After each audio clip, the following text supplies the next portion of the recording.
Добрый день, дорогие друзья! Как мы знаем, скоро в Беларуси начнутся очередные выборы без выбора. И сегодня мы поговорим о том, как смотреть на все это сквозь призму Уголовного кодекса. Те, кто этим руководит и вовлекает других, прекрасно знают, о чем речь. Но мы напомним, избирательная комиссия играет решающую роль в проведении выборов на всех уровнях. Они должны быть независимы и подчиняться только закону. Однако на практике, к сожалению, это не так. Да, мы последние выборы фальсифицировали. Я уже западникам это говорил. Подавляющее большинство решений избиркомов на выборах 2020 года было принято под беспрецедентным давлением выстроенной Лукашенко вертикали власти. Этому есть много свидетельств. Какую-то сумку сейчас, какой-то пакет. Что-то непонятное происходит. Подтасовка результатов голосования носила системный характер и производилась как на уровне территориальных, так и на уровне участковых комиссий под чутким руководством ЦИК. Составы участковых комиссий, как правило, были сформированы по следующей схеме. Члены комиссий работают на одном предприятии, в учреждении, организации, и их отношения носят характер начальник-подчиненный. Они максимально лояльны режиму, полностью подконтрольны, управляемы и готовы выполнить любое указание руководства. Председателям нередко назначали должностное лицо организации, например, начальника цеха или руководителя отдела, директора или зауча школы. Давайте возьмем первый попавшийся избирательный участок Минска, где доказаны фальсификации. Избирательный участок номер 73 на улице Одинцова. Кто же входит в состав комиссии? Руководство и сотрудники колледжа соседней улицы. И так происходило повсеместно. Получается своего рода пирамида. Основную роль в организации фальсификации итогов голосования в Беларуси играет выстроенная вертикаль власти. Выглядит это следующим образом.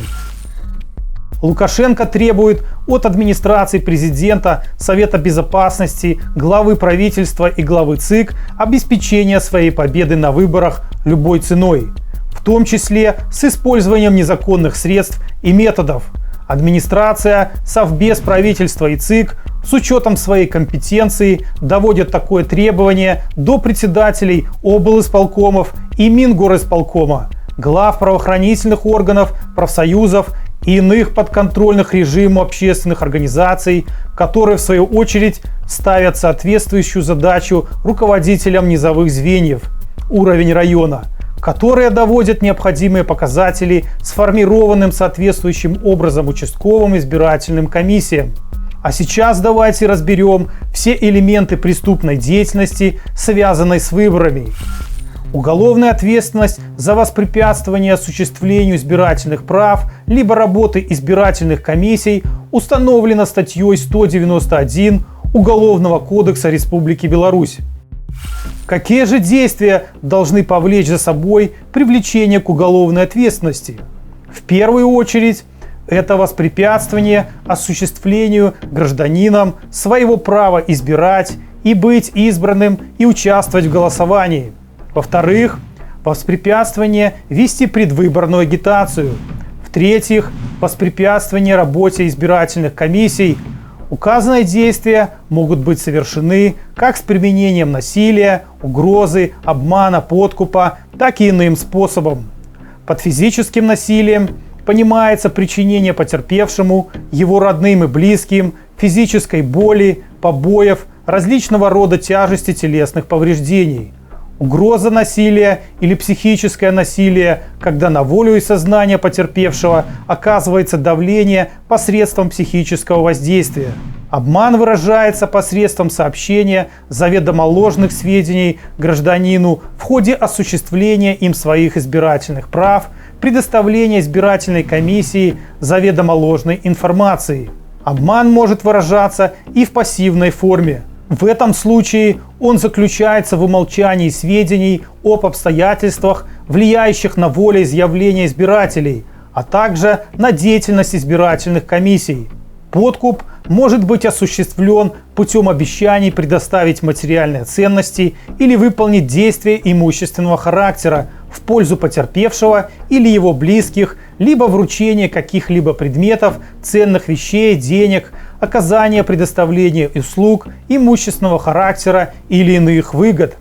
Принуждение – это психическое воздействие на человека, выраженное в нарушении или угрозе нарушения его прав и интересов, а также прав и интересов его родных и близких. Квалифицирующими признаками данного преступления является совершение его группой лиц по предварительному сговору или должностным лицом с использованием своих служебных полномочий. Использование служебного положения. В данном случае речь идет о специальном субъекте преступления, то есть лице, которое в силу занимаемой должности, используя свои служебные полномочия, может оказать влияние на реализацию гражданином его избирательных прав, либо на деятельность избирательной комиссии. Целью такого вмешательства является оказание влияния на принимаемое решение при регистрации кандидатов на выборные должности, подсчете голосов избирателей и другим вопросам, которые относят к исключительной компетенции избирательных комиссий.